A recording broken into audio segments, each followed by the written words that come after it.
my last question for you is related to the public's perception of AI, which seems to be influenced a lot by high profile tech personalities. So, I, for example, at the time of recording, I have been watching Bill Gates' Netflix special called What's Next, which is at least the first episode is all about AI.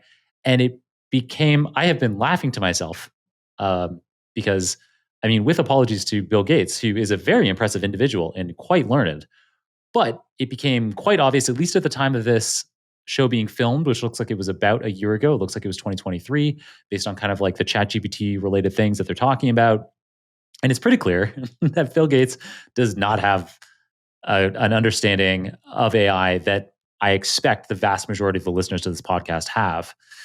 And so that was a really interesting experience for me because I would think that he is the kind of person that would understand these things well. But there's in the first episode, the funniest part for me so far is Bill Gates has this yellow notepad and he has like the words like train in a box and then like reinforce like written off of the box or something.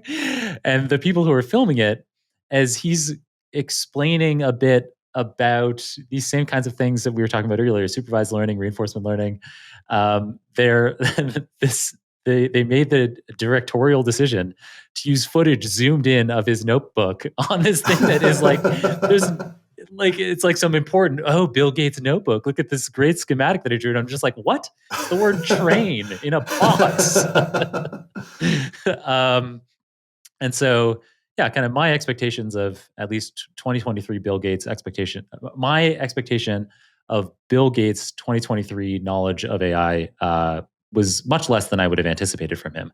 And so you have a quote from another podcast that you did where you said, it's true, I don't really know anyone in the field of AI who thinks of Elon Musk as an expert on AI. And, you know, that is the kind of person that I would expect to be more off the mark than Bill Gates, I guess, on their understanding of AI. But yeah, we have this problem where the public's perception is being influenced by these kinds of high profile tech personalities. It doesn't seem like people like Fei Li or Jeff Hinton, who really know what's going on, uh, share the same kind of reach as these other kinds of people who the public seems to think, oh, Elon Musk, Bill Gates, these are AI experts. Mm-hmm.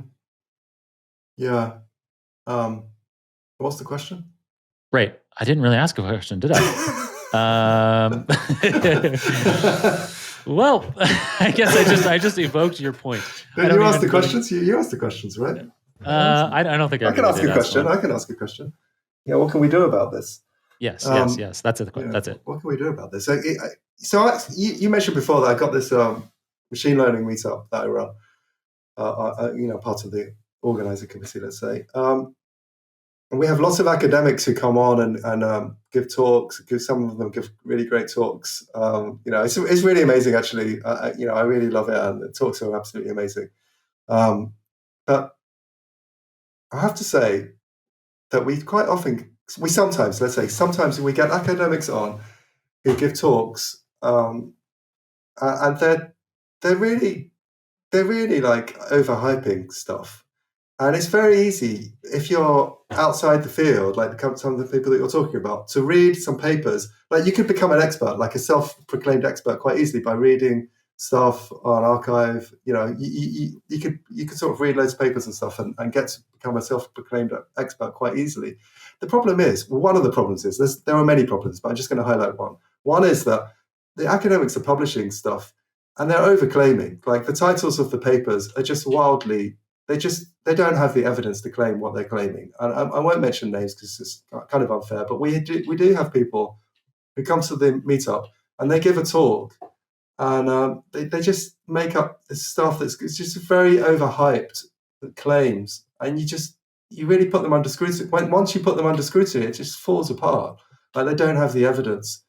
Both you and I, we met in a world-class research institute in genetics. It was world-class. So we learned at first hand what it means to be really rigorous and what the scientific method is, at the highest level. I'm not saying that I was the highest level, working at the highest level, but we definitely worked around people who are working at the highest level. And we took on board a lot of lessons then. And I just feel like And I actually sometimes get quite annoyed with some of our speakers. I have to say, we have someone who recently came, they gave a talk and they said, "Oh, I'm not going to talk about any of the technical stuff here because I don't think you're going to be we don't have time to talk about the technical stuff." And you're in a technical meetup. You should be under scrutiny, and I think we all need to do better in terms of raising the bar of the scientific culture within machine learning. And I think that if we did that, we would do much better. Like this would go towards some way to solving the problem that you're talking about. It used to, back in our day, working in genetics, people used to write papers in your university, and then you'd have a PR department who would like make up these massively overclaimed headlines that would go into the newspapers. But now just people skip the PR team and they just do it themselves. The academics do it directly. They just cut the PR people out of the job. And I just don't think that's a positive. So I guess we should, yeah. What should we do about it? We should stop doing that.